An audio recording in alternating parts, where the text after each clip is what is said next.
Muy buenas tardes a todos nuestros seguidores,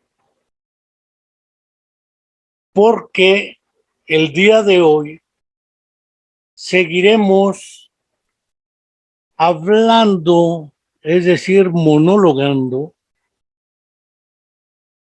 perorando a propósito de qué pasa con el cine, la educación y desde luego el asunto de la discapacidad. Quisiera antes, por razones de estilo y por razones de coyuntura, comentar con ustedes que una vez que hemos pasado septiembre, ha empezado, y pasamos el día de ayer un casi terremoto con epicentro en la ciudad y puerto de Acapulco de Juárez, en el estado de Guerrero. 7.1 grados en la escala de Richter y 1 minuto de duración. Pese a que, según mi subjetiva sensibilidad, fue de corta duración y no lo sentí muy intenso, y sin embargo tuvimos que salir de casa para poder evitar pues la experiencia septembrina nos tiene marcados en este país. Ciertamente me tocó vivir en carne propia un día 19 de septiembre de 1985, el famoso terremoto que prácticamente abatió una población extensa de la Ciudad de México y que, para bien o para mal, por circunstancias coyunturales, sobreviví, pese a todos los grandes desastres que hubo en el entorno a consecuencia de dicho terremoto. En septiembre de 2017, otro terremoto con un epicentro en el estado de Morelos provocó desastres y daños inenarrables con sus consecuencias psicológicas. El día de ayer en la noche, nuevamente otro temblor de magnitud 7.1 decía.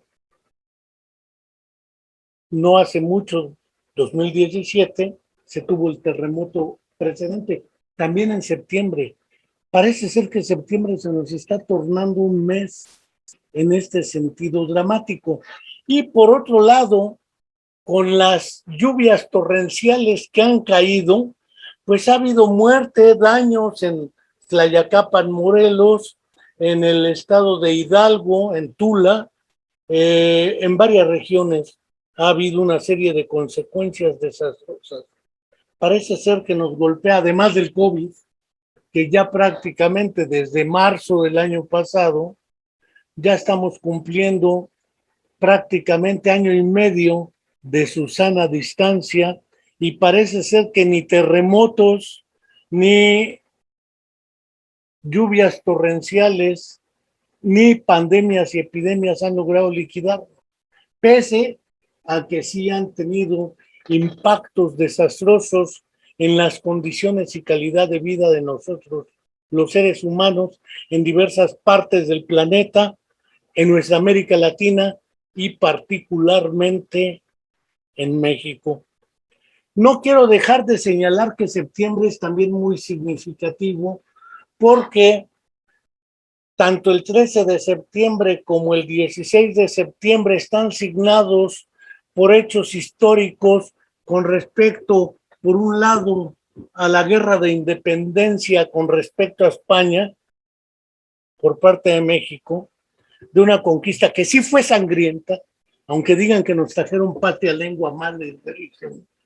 Pero como decía el buen José Carlos Mariátegui en sus 7 ensayos sobre la realidad peruana, particularmente el ensayo dedicado a la realidad económica, a propósito del Perú, pero aplicable a nuestra América Latina, decía muy acertadamente, la historia de América Latina puede escindirse en 2 momentos, antes de la conquista y a partir de la conquista.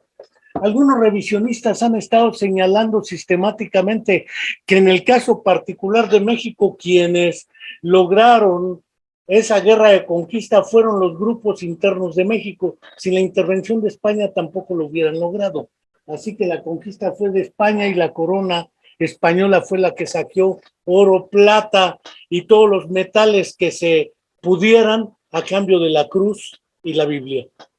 No quiero dejar de señalar que el 13 de septiembre se da una de las batallas en el heroico castillo de Chapultepec, donde la historia narra la defensa por parte de los niños héroes. Como vemos, septiembre es un mes para nuestro país muy significativo, pero también para América Latina. Un 11 de septiembre, financiado por Estados Unidos a través de la Agencia Central de Inteligencia, alias la CIA, financió y perpetró un golpe de Estado al presidente electo democráticamente en la República Hermana de Chile y fue asesinado en el Palacio de la Moneda el doctor Salvador Allende Gossens, presidente constitucional de Chile, e impuesta la dictadura a sangre y fuego por parte del general Augusto Pinochet, alias Pinocho, por todas las mentiras que dijo y que se mantuvo en Chile durante mucho tiempo. Todavía quedan secuelas de esa dictadura en Chile y fue un 11 de septiembre, que después tratan de usurpar con la caída de las Torres Gemelas por un evento otro 11 de septiembre. Pero el 11 de septiembre para América Latina no puede dejar de olvidar, de recordar, y no puede olvidar el asesinato impune del doctor Salvador Allende Gossens, la imposición de la dictadura en Chile y a partir de ahí la instrumentación del Plan Cóndor para Argentina, Chile, Brasil, Uruguay y todos los países donde pudieron imponerse dictaduras militares en Bolivia y en Centroamérica. Parece ser que septiembre nos juega esas jugadas, pero también en septiembre murió algunos días después del infausto golpe militar en la República Hermana de Chile, el Premio Nobel de Literatura de 1971 y poeta Pablo Neruda fue asesinado también en Chile, según documentaciones, entre ellas las de Mario Casasus, un psicólogo egresado de nuestra Facultad de Psicología, que hace buena investigación histórica y periodística, y documenta el asesinato precisamente del poeta Pablo Neruda, que dicen que murió de tristeza y de un cáncer de próstata. Sin embargo, septiembre sigue signado, y ese 73 además murieron los otros 2 Pablos, Pablo Casals y Pablo Picasso, los 3 Pablos. No quiero dejar tampoco de señalar que un septiembre infausto también murió una hija que tuve de nombre Viridiana, y un septiembre no tan infausto, hace ya 35 años, un 12 de septiembre, me casé con mi esposa. Entonces, parece ser que septiembre nos tiene signados a pesar de todas estas desgracias y desdichas. No quiero dejar de recordar, como cada semana hago, que se cumple una semana más. Ya entramos al mes de la desaparición forzada de los 43 jóvenes estudiantes de la Escuela Normal Rural Raúl Isidro Burgos de Ayotzinapa en Tixla de Guerrero. Y 1. no se ha dado una explicación verosímil, creíble y apegada a la verdad sobre la mentira histórica que el gobierno en turno de Enrique Peña Nieto, alias Enrique Germán Monster o Peña Monster, le decía un tal Broso, naturalmente que hasta la fecha, un año más se cumple este mes, y naturalmente no se tiene una respuesta de dónde están, si es que se sabe dónde están, vivos los llevaron, dónde están si es que están muertos sus restos, y dónde están los autores intelectuales y materiales de este crimen de Estado y de lesa humanidad, pues participó el Ejército Federal Mexicano con sede en Iguala de la Independencia, en el estado de Guerrero, y las policías municipales de Iguala de la Independencia y de Cocula, en el estado de Guerrero. Es decir, participaron presidencias municipales, policías municipales, y naturalmente el ejército estaba muy cerca como para que no se hubiera dado cuenta en Iguala. No se ha aclarado y no se ha aplicado la justicia transicional en este caso. Y naturalmente, después de más de 8 años, nuestra querida estudiante de la Facultad de Psicología, Viridiana Naid, ha sido hasta ahora ocultada tras los velos de la omisión, pues tampoco se ha aclarado el hecho. Viva la llevaron también. Y en el lugar de los hechos asesinaron a su pareja sentimental. Así que hablo de 42 casos más los que murieron ejecutados ahí mismo en Iguala y otros tantos miles que sistemáticamente han desaparecido en este país desde tiempo a. No tenemos nada y seguimos esperando respuestas y justicia transicional.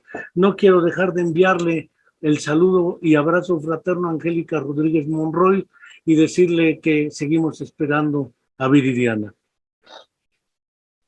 Después de haber tenido 2 monólogos o soliloquios, que no circunloquios,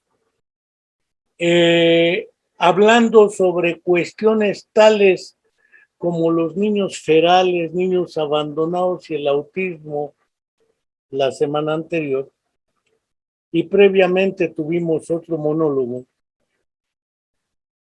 Ahora me propongo hablar del cine, la educación y la discapacidad.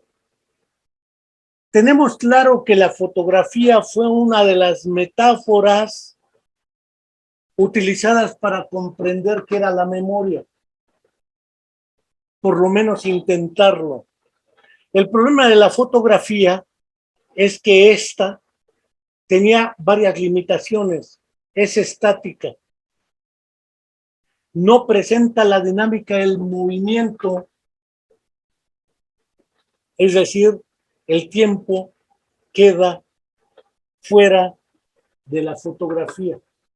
La fotografía atrapa instantes de la vida de las personas, colectividades, comunidades y pueblos.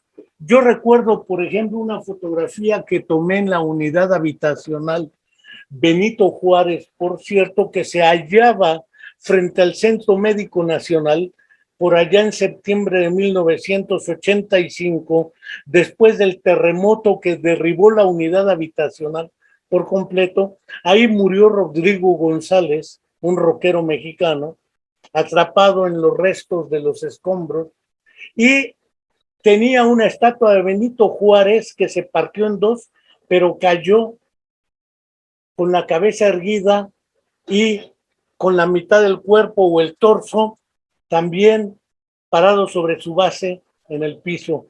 A la fotografía creo que le intitulé Lo que el terremoto le hizo a Juárez, porque acá hay un refrán popular que dice lo que el viento le hizo a Juárez.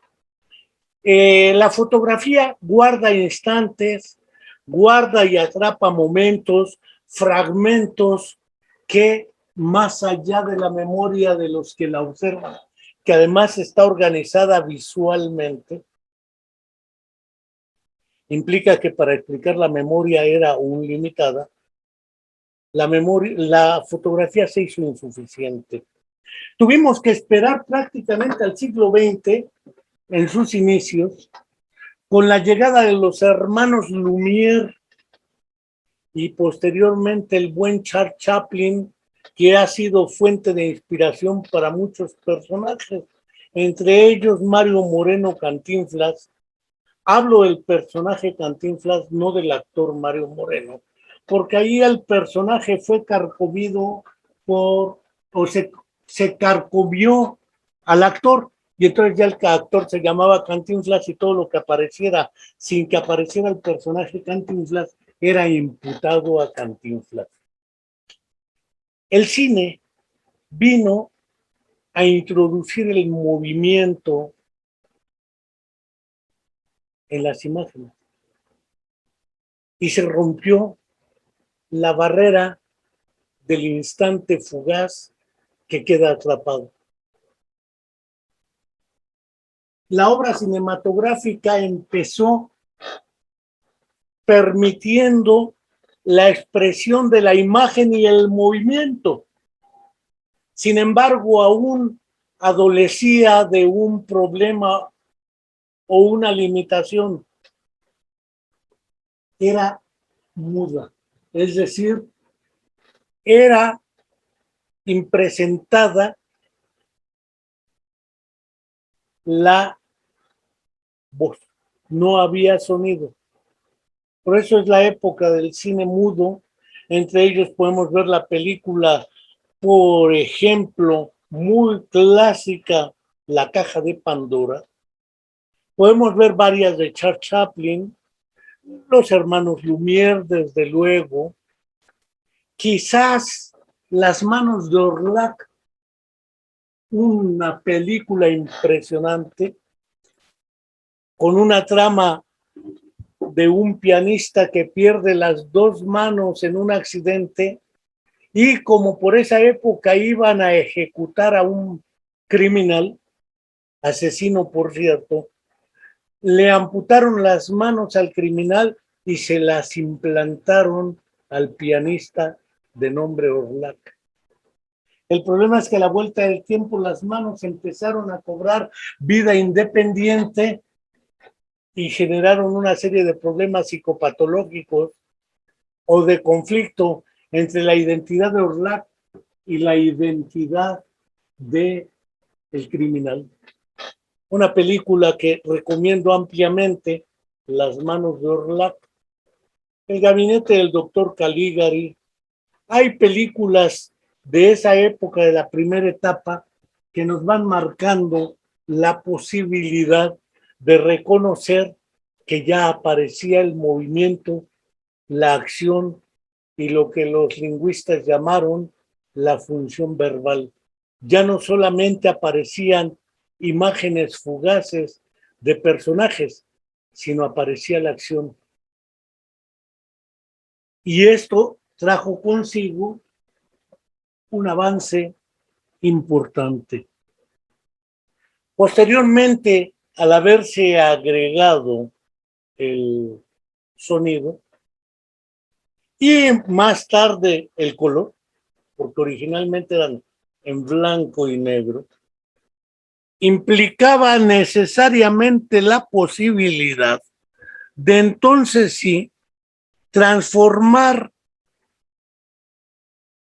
la imagen,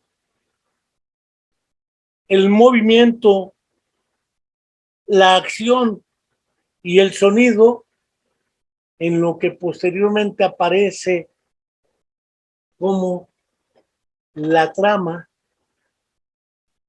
de historias, verosímiles o no, de historias sustentadas en eventos reales o no. La ficción, el caso de Las manos de Orlac o La caja de Pandora, son películas clásicas de ficción. Sin embargo, hay otras que empezaban a funcionar como herramientas de transmisión de información e ideas.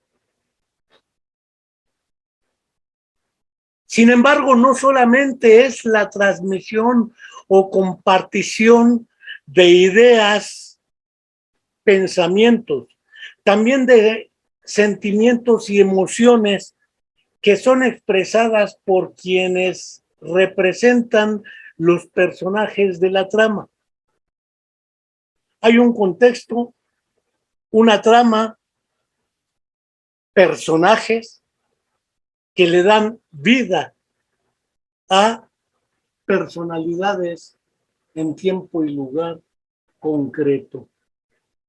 Es así como el cine se vuelve una herramienta, por ejemplo, de noticias. Toda la Primera y Segunda Guerra Mundial en parte fueron manejadas tanto por el cine como por otra herramienta que posteriormente apareció y que algunos la vivimos como la herramienta fundamental de entretenimiento, la radio. Yo recuerdo que mi madre escuchaba las radionovelas. Recuerdo que la televisión era una para 40 niños en un internado. Todos veíamos en la televisión, pero el cine excepcionalmente era la herramienta de transmisión de información e ideas y se convertía casi en una herramienta de entretenimiento que, a pesar de ser concebida así, no dejaba de ser un instrumento de transmisión de información, ideas, conocimientos, pensamientos, sentimientos y emociones. Lev S. Vygotsky, un personaje de la historia de la psicología, ahora que en Twitter peleábamos y discutíamos a propósito de la descripción y diferenciación entre enfoques conductuales y cognitivos, valgan entre comillas, porque hay una diversidad ahí. Vygotsky publica su tesis con la cual obtiene su título de psicología bajo el rubro de psicología del arte.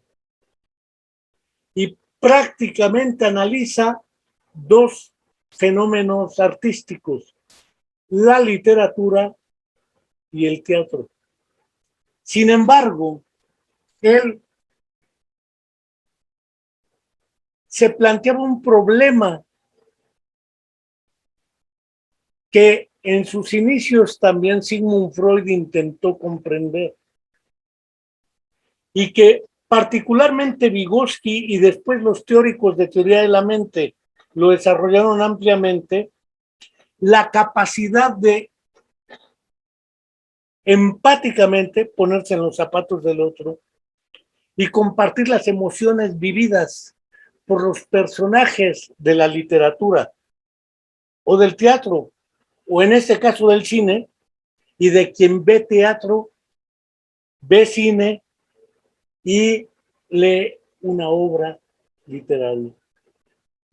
Es decir, el cine no es solamente un instrumento de transmisión de información e ideas, es un instrumento de seducción emocional, afectiva, con respecto a los personajes.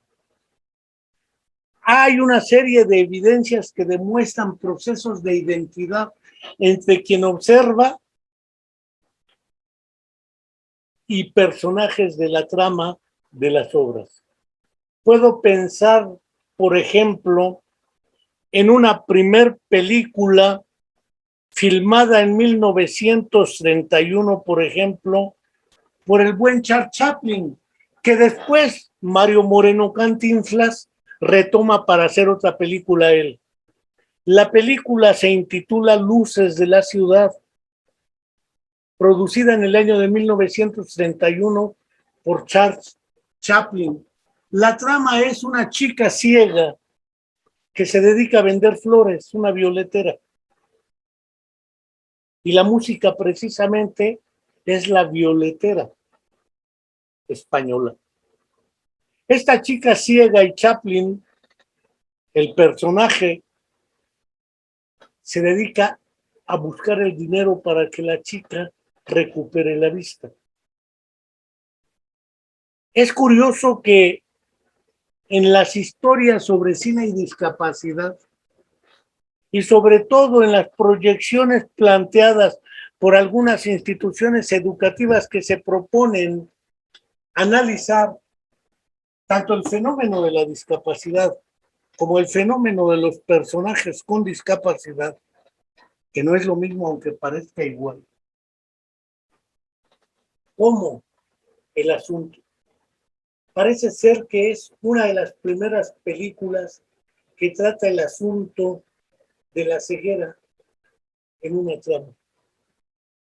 Luces de la ciudad quizás sea una de las primeras películas a recomendar para analizar la relación empática entre un personaje Chaplin y una personaje, dijeran otros, personaje para transgredir, ciega, que además recupera la vista.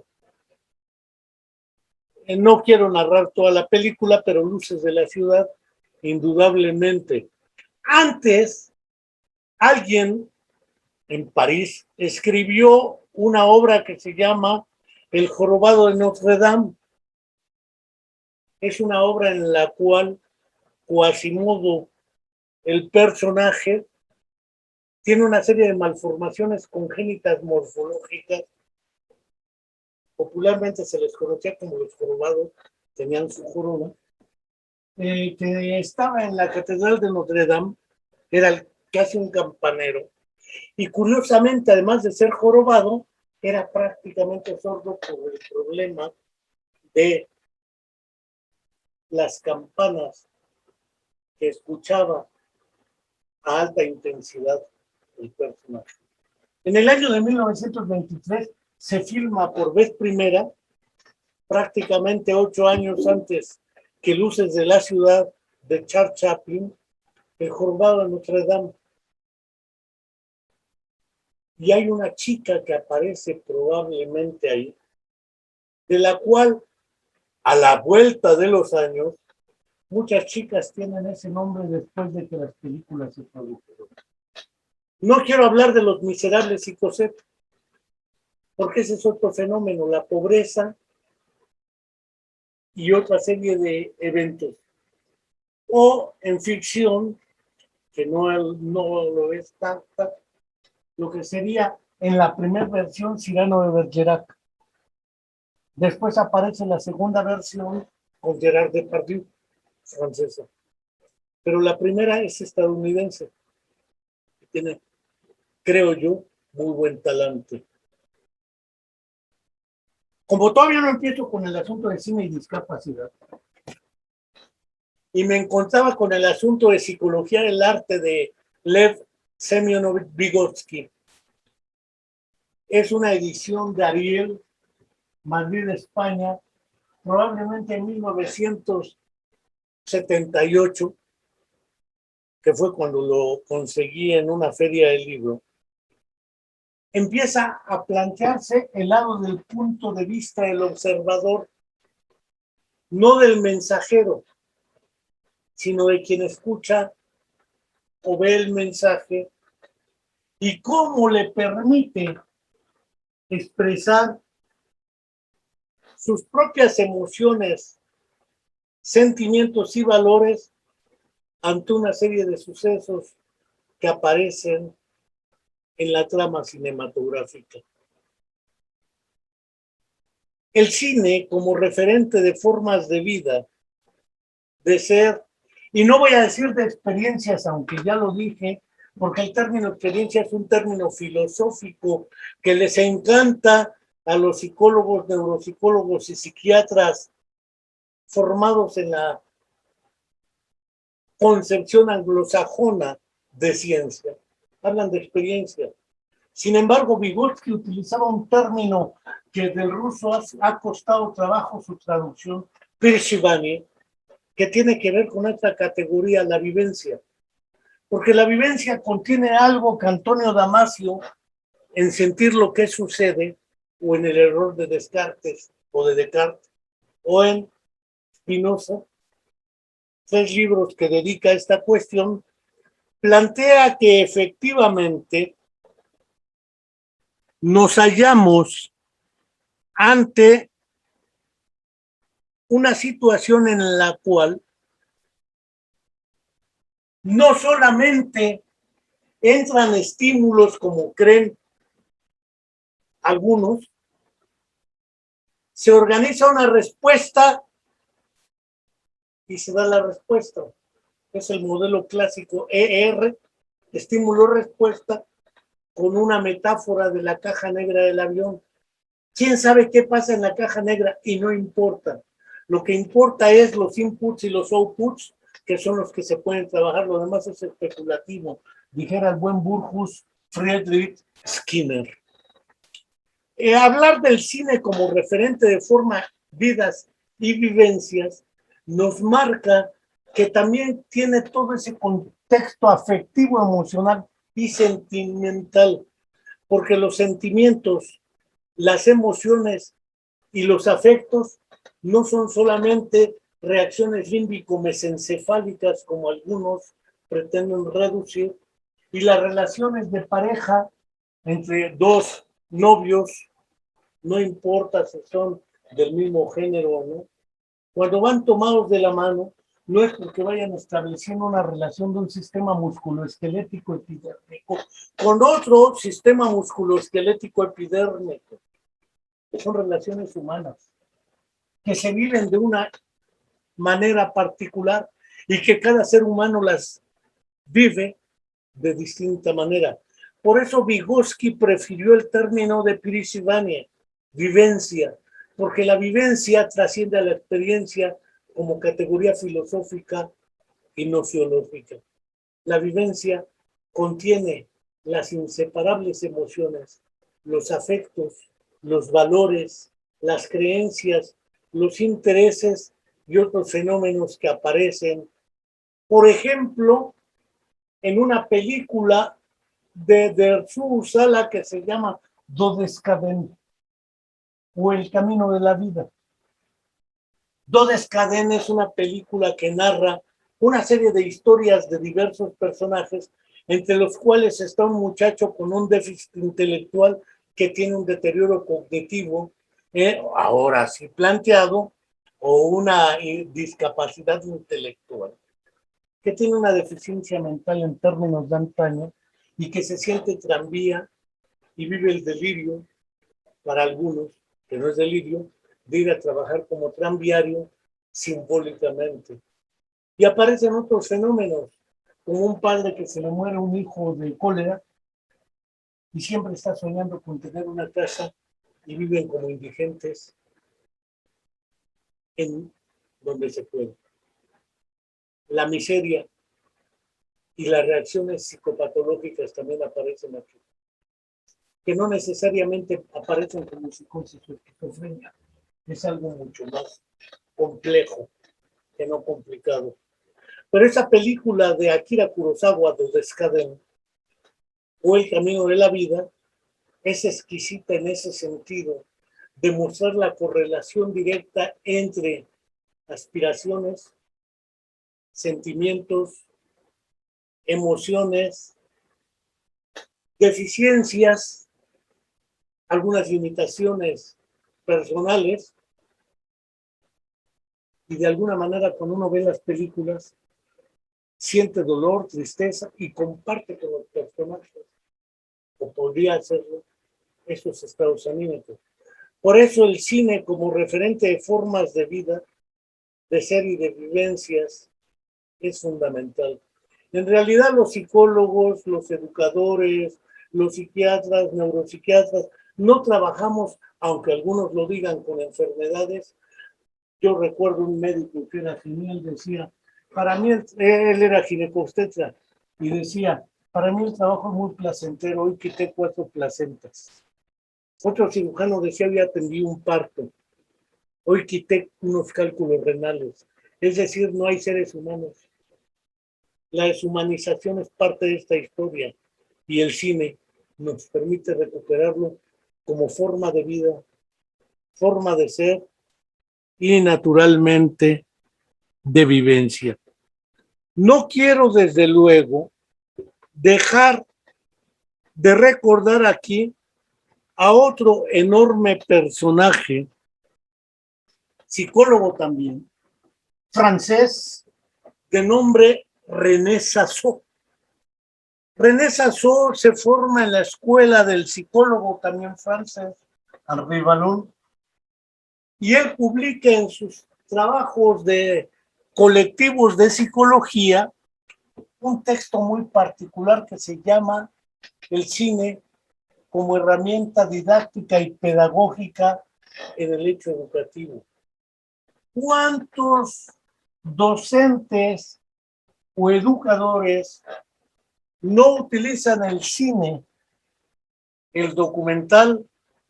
Puedo pensar en nuestro Oscar Menéndez Zavala, quien con un documental como Sáname con tu poder, dedicado a la medicina mije en la región alta de Oaxaca, y el papel que juega las creencias de los chupadores y sanadores para curar una serie de enfermedades reales o imaginarias, que en su momento Franz Ford Anton Mesmer utilizó esta metáfora para explicarlas, el magnetismo animal. Y esa idea del magnetismo le llevó a suponer que la curación de la psicoterapia se debía al magnetismo. No descubrió, dijera Stefan Zweig, quien ya hube señalado, se suicidó en Petrópolis con su esposa muy joven por creer que Hitler iba a ganar y los nazis la Segunda Guerra Mundial. Parece ser que la perdieron, y digo parece, porque los holocaustos en contra del pueblo palestino, en contra de regiones donde las guerras de baja intensidad por la producción, venta y distribución de armas generan enormes ganancias, podemos ver que ello no es así. Sin embargo, por ejemplo, un documental del cineasta alemán Werner Herzog, dedicada a los niños que se dedican a ser formados como contraguerrilla en Nicaragua y que el gobierno de Ronald Reagan, financió a la contrarrevolucionaria Nicaragua para con los niños armar una contraguerrilla. Este documental de Herzog se llama La balada del pequeño soldado, que por lo demás tiene de fondo musical una canción que cantaba Pedro Fernández, que dice, ¿qué te pasa, chiquillo? ¿Qué te pasa? Me dicen en la escuela y me preguntan en mi casa. Ese documental presenta, según el propósito de Herzog, la formación de los niños como herramientas de guerra, violando los derechos de la infancia y acuerdos internacionales, financiados por Estados Unidos, desde luego. El autoasignado gendarme de la democracia mundial. Y cuando es derrotado, se retira, como en Afganistán, deja hecho un desastre y dice, es que están gruesos los talibanes, pero ellos también los financiaron. Esas experiencias también son narradas a través del documental y como recurso didáctico permiten la discusión en valores, en aspiraciones, en sentimientos, en creencias. Otra vez el genial sensei del cine japonés Akira Kurosawa, una película que he visto más de 100 veces, de Usala, nos muestra cómo esa idea universal que piensa que hay una lógica universal y lo que no encaja en ella está mal o enfermo o anormal. A través del personaje de Arzu Sala nos demuestra que debemos ser más humildes y cuestionar nuestras creencias sobre los universales. Esa película como recurso didáctico naturalmente nos permite reflexionar nuestros antropocentrismos, nuestros centrismos a la europea o a la American Way of Life.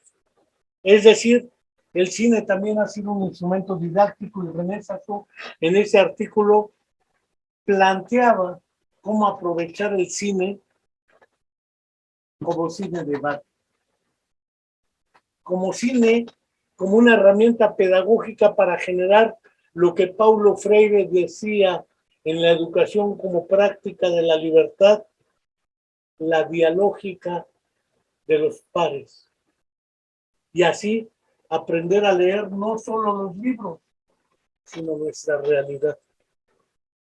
Naturalmente el cine como recurso didáctico no ha dejado nunca de estar presente a partir de la segunda mitad del siglo XX. Pero ¿qué hay con el cine y la discapacidad? Aquí podemos proponernos 3 niveles de análisis. El primer nivel de análisis es evidentemente la inclusión de las personas con discapacidad, sus formas de vida, de ser y de vivencias en la trama de los personajes y de las películas. Hay una segunda intención: plantear a la manera de moralejas reflexiones éticas y morales, deontológicas, sobre los valores que disponemos en la sociedad ante una serie de hechos. Y desde luego, la inclusión de personas con discapacidad dentro del cine. Sea como historias de vida, podemos pensar en en Mandoki y su película Gaby, una historia verdadera, que es una película muy interesante sobre la vida de Gabriela Brimmer, una compañera espástica cuadripléjica, una de las hijas de las fundadoras de APAC, junto con Claudia Lozano, otra de las hijas de las fundadoras de APAC, Asociación Pro Personas con Parálisis Cerebral, a través de su madre Rosa González Navarro. Se pueden pensar otros documentales, por ejemplo, otra vez regreso al cineasta alemán Werner Herzog, que no es otro más que la historia de una ciega sorda alemana postraumática de nombre Fini Straubinger.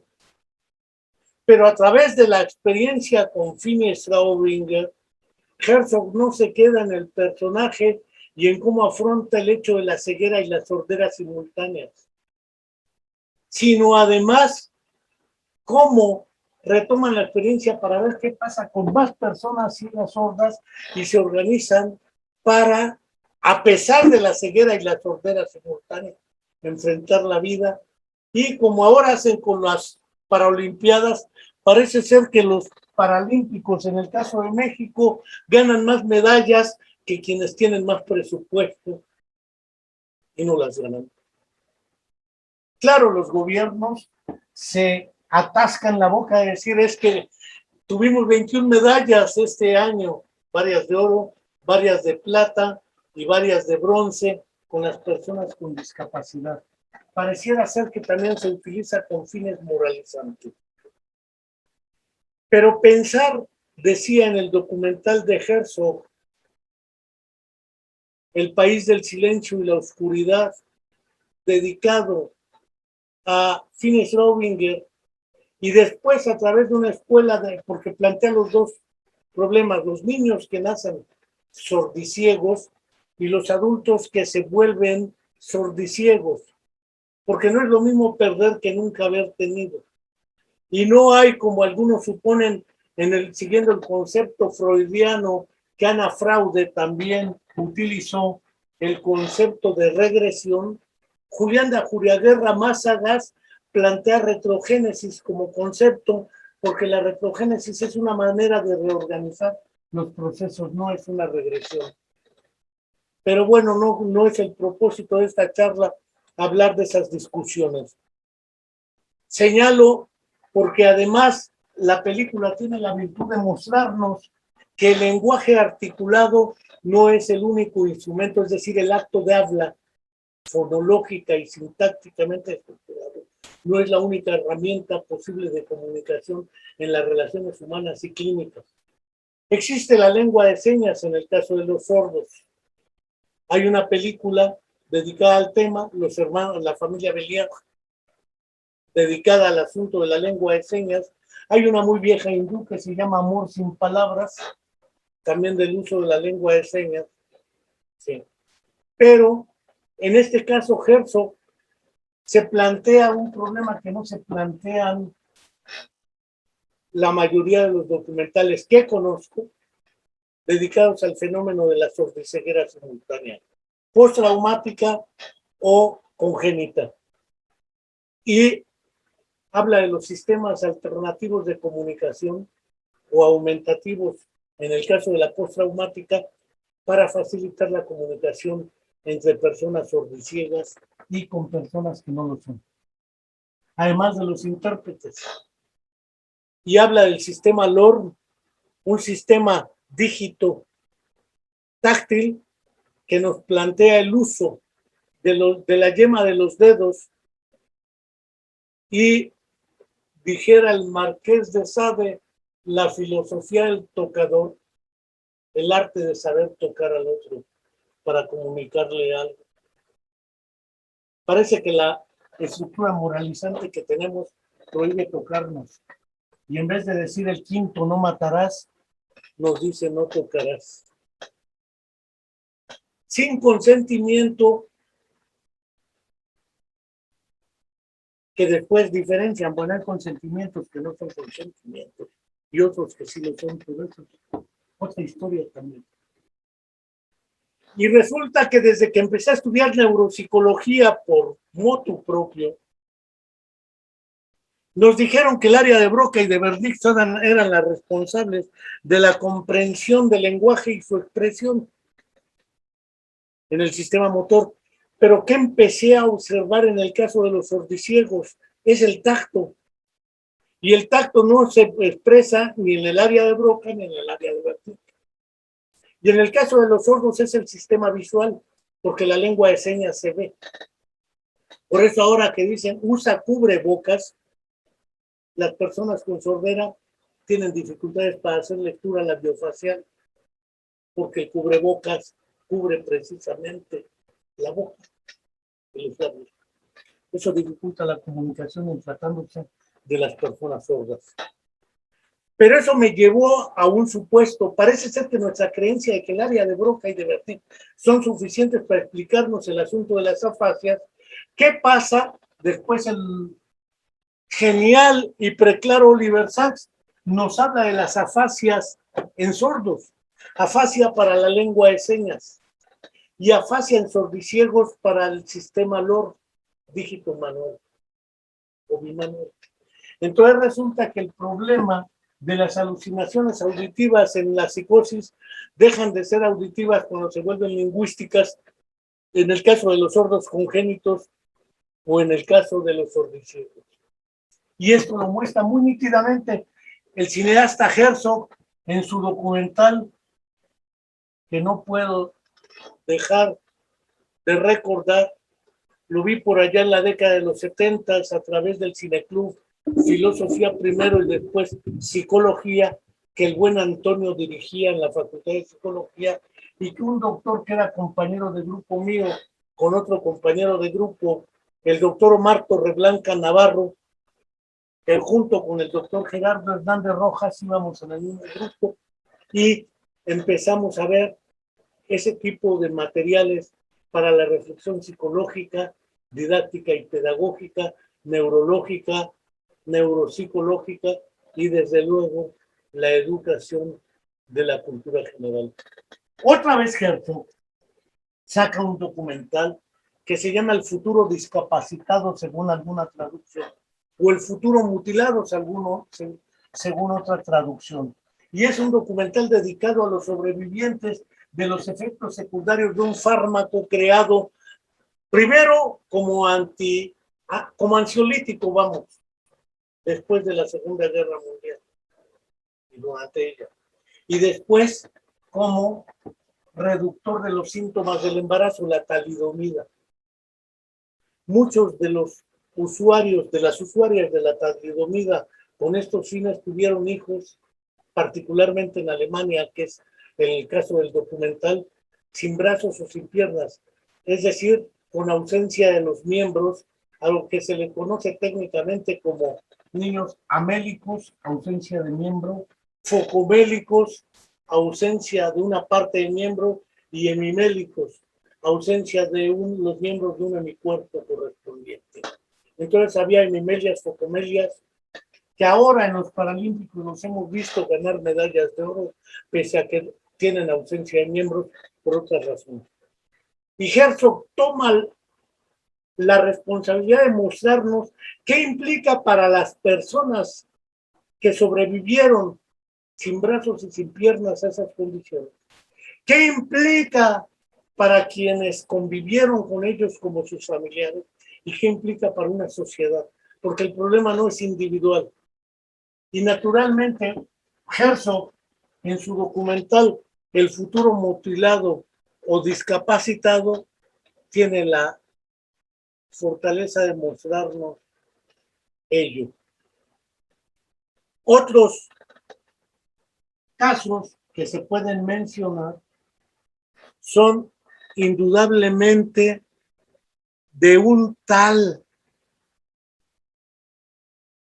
mexicano que es amante del psicoanálisis, se llama El Topo. El Topo es un western.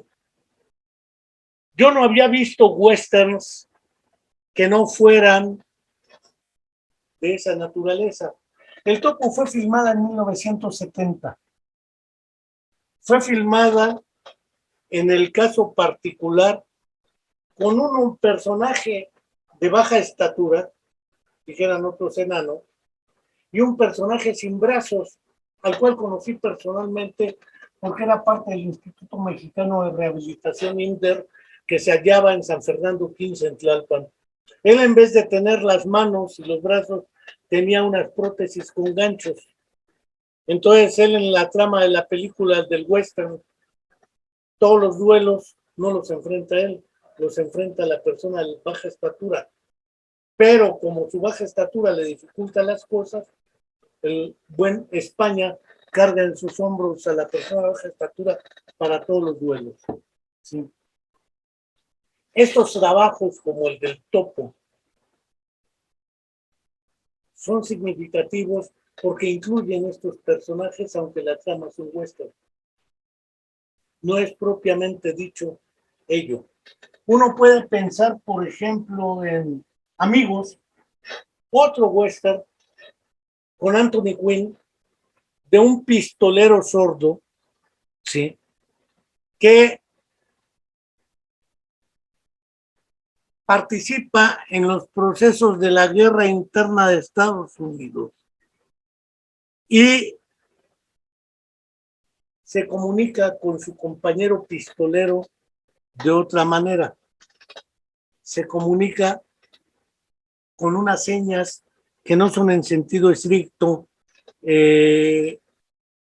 lengua de señas, son señas ad hoc para poder manejar la relación efectiva. Yo no había visto, me gusta el western, pero un western dedicado a este caso a no ser por la primera versión de Alejandro Jodorowsky del Topo de 1970. Hay otra película española que se llama El pistolero ciego. Y hay otra película western, del spaghetti western, que se llama también El pistolero ciego.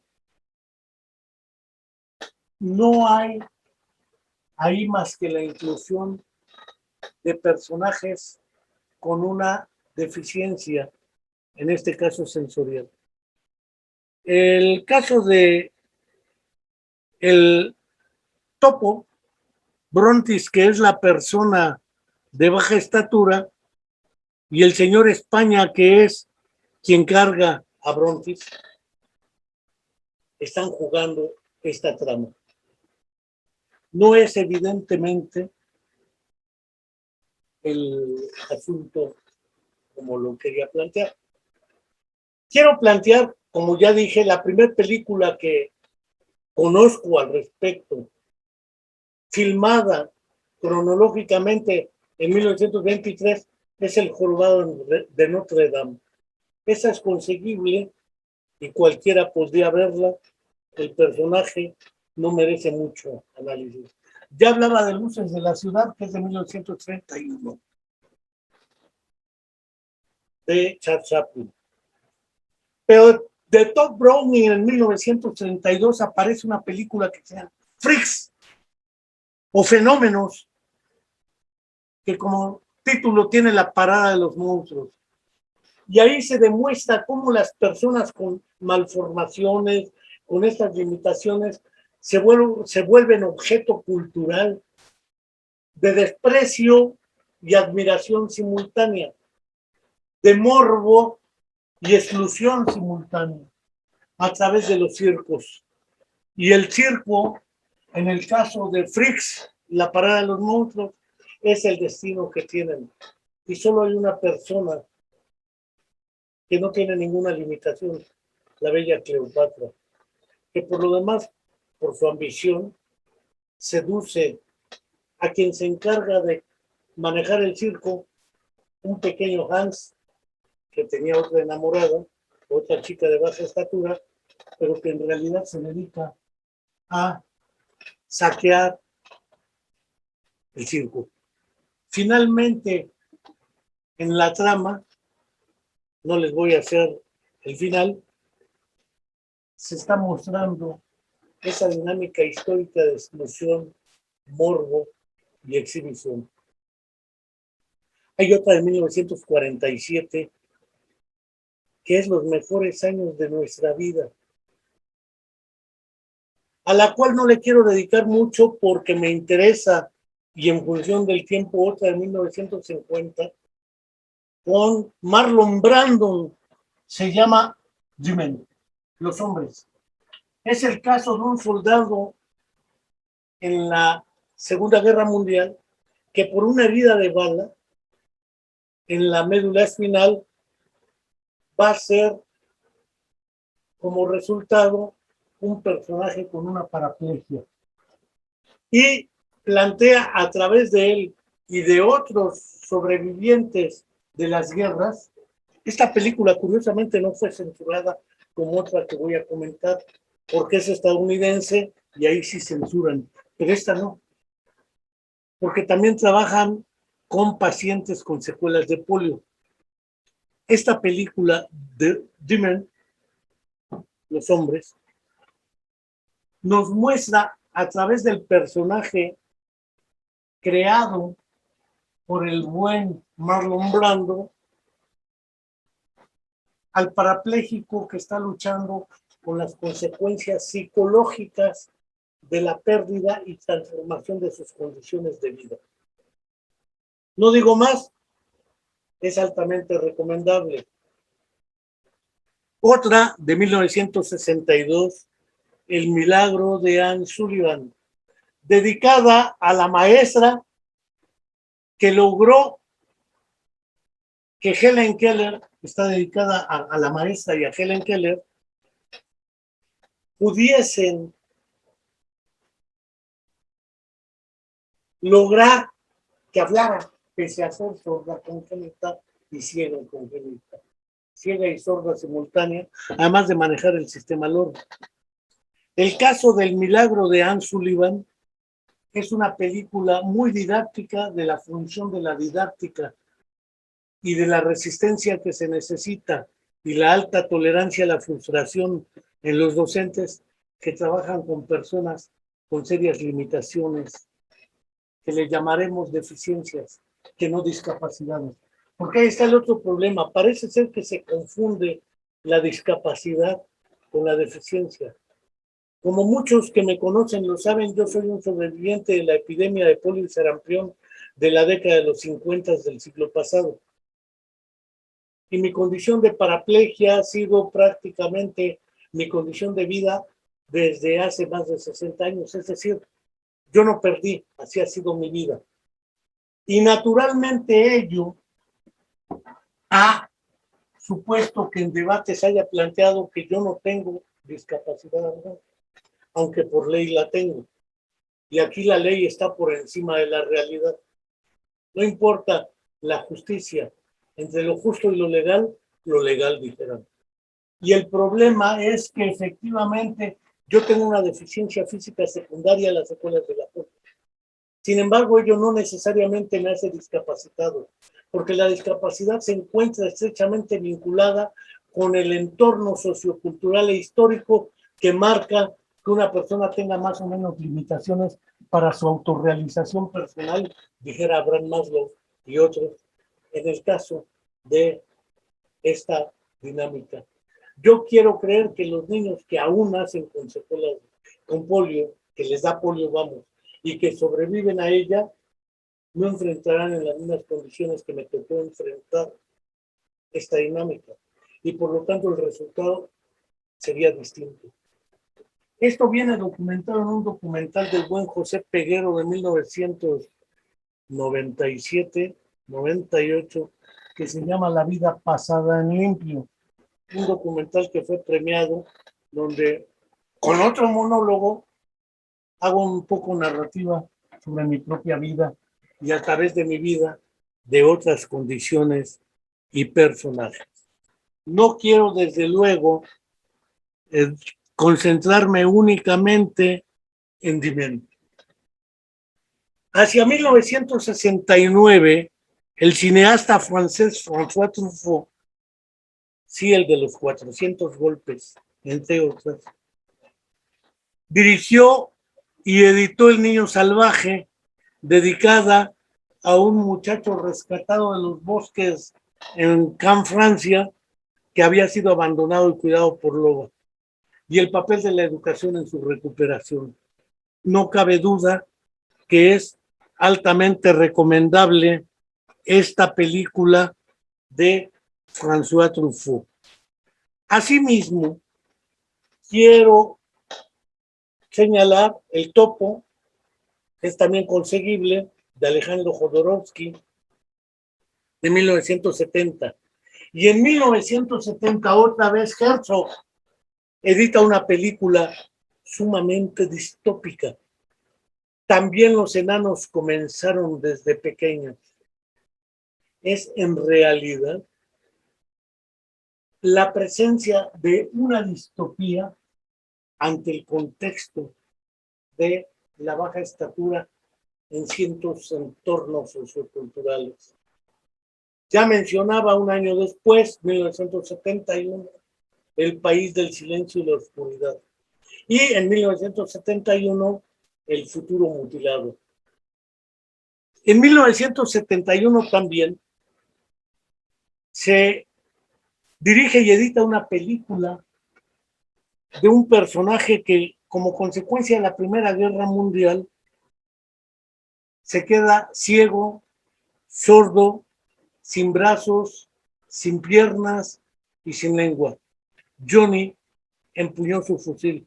La película estuvo prohibida en Estados Unidos porque la película que dirige Oliver Tambo, también Oliver Tambo escribió el libro Johnny empuñó su fusil, que también estuvo prohibido, porque si no la gente se negaba a ir a la guerra, sobre todo a las guerras promovidas o en las que participa los Estados Unidos, Después de de la Segunda Guerra Mundial, no querían ir a la guerra de Corea. Después la guerra de Vietnam, pues naturalmente estuvo prohibido. Y como alguien que conserva toda su capacidad cognitiva y su capacidad neurológica, al perder todo el sistema periférico, entra en una situación sumamente delirante.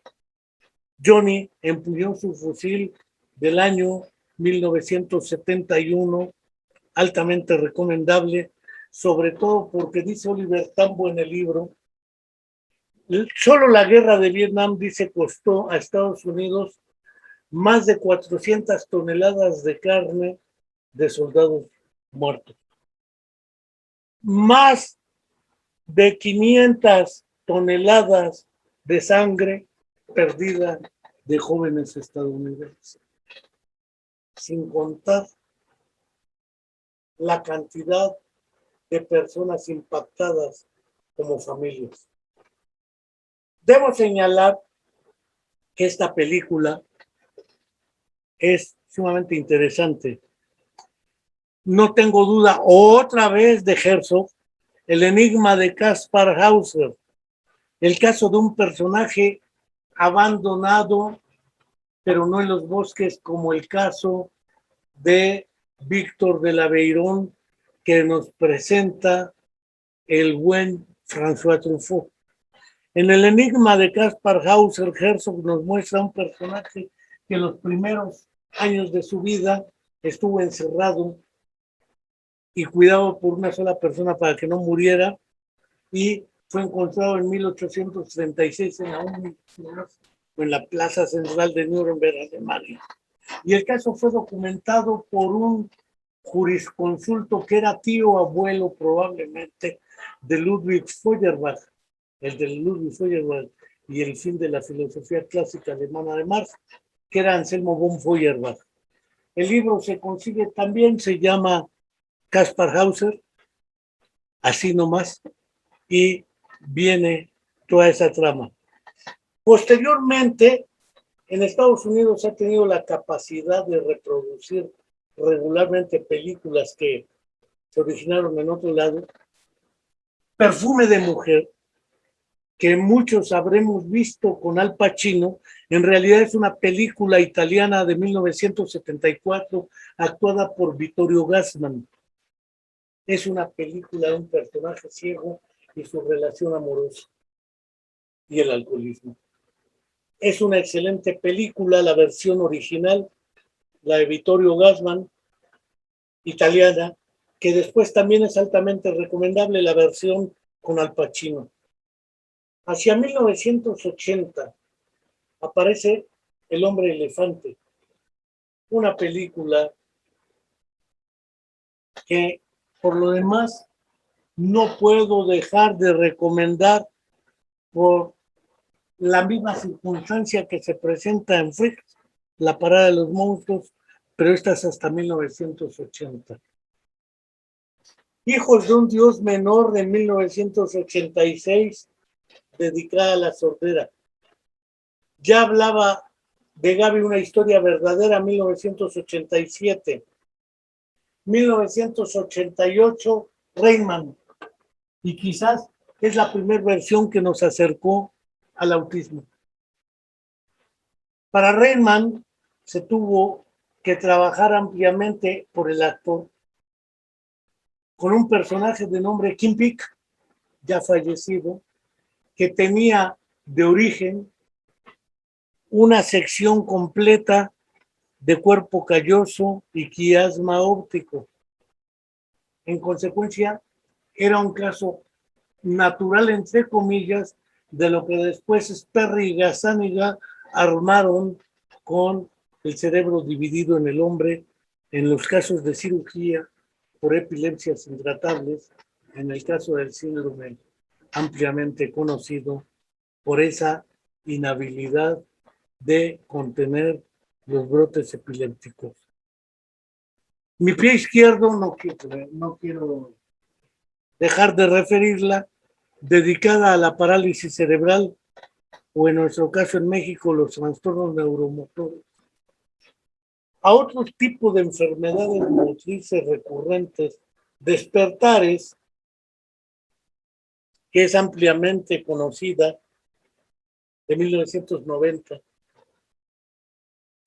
De 1994, Forrest Gump, una narrativa donde algunos dicen que es autismo, otros dicen que es déficit intelectual. No, no quiero generar ese debate. En 1996, el octavo día dedicado al síndrome de Down. 1996, Rompiendo las olas,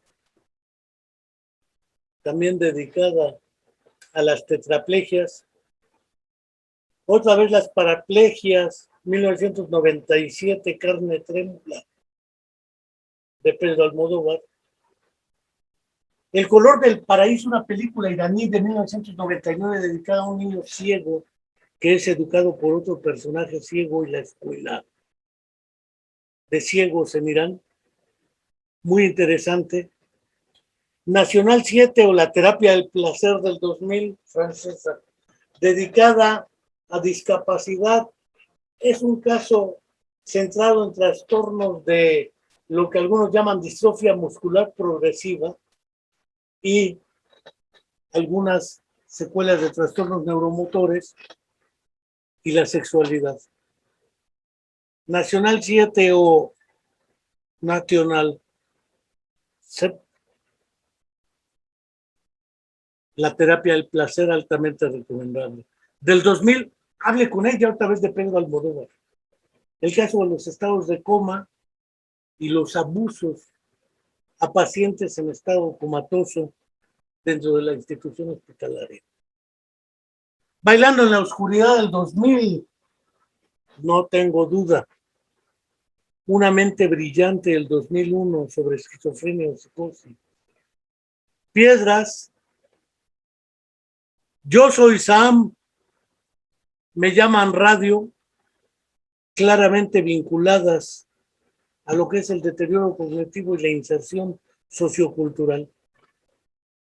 No el deterioro cognitivo como demenciación, sino el déficit cognitivo de origen. Tanto Me llaman radio como Yo soy Sam tienen que ver además por el otro razón. En el Yo soy Sam, el déficit intelectual lo tiene el papá de una niña que está perdiendo el derecho de potestad sobre ella por su limitación. Es un problema que está vinculando otros fenómenos, los jurídicos y las barreras jurídico-administrativas que se enfrentan bajo estas circunstancias. Mar adentro, altamente manejada para cuestiones como el derecho a la eutanasia. Otra vez el autismo, Sueño de una noche de invierno, ambas del 2004, para deterioro cognitivo o demenciación. ¿Y tú quién eres? Española del 2007. Otra vez tetraplegias y algo de anartrias o disartrias, la escafandra y la mariposa del 2007. Sobre envejecimiento y deterioro, la caja de Pandora desde 2008. Otra vez sobre síndrome de Asperger, ficción, la caja de Pandora. Mi nombre es Han. Otra vez sobre demenciación de 2010 alemana, mein Vater, mi padre. Otra vez sobre autismo, guerra y desastres, la soledad y los números primos del 2010. Otra vez los problemas motrices, Intocable o Amigos. No tengo duda de que podríamos incluir otra serie de películas que tratan esta temática, pero que en virtud del tiempo, lo que me interesa, aquí consideré 41 películas, que es una cantidad respetable. Debo decir que todas las he visto y varias veces, y que todas las he utilizado con fines didácticos, porque cine, educación y discapacidad son fundamentales. Uno puede pensar en Esperando la carroza, que no la consideré Argentina, con el que hubiera actuado, por cierto, en la película de El lado oscuro del corazón 1 y 2, quien representaba al poeta Oliverio Girondo en el 1. No precisamente a él, sino poemas de No se me importa un pito nocturno, que las mujeres tengan los senos como una pasa de higo, o la piel como una hoja de higo.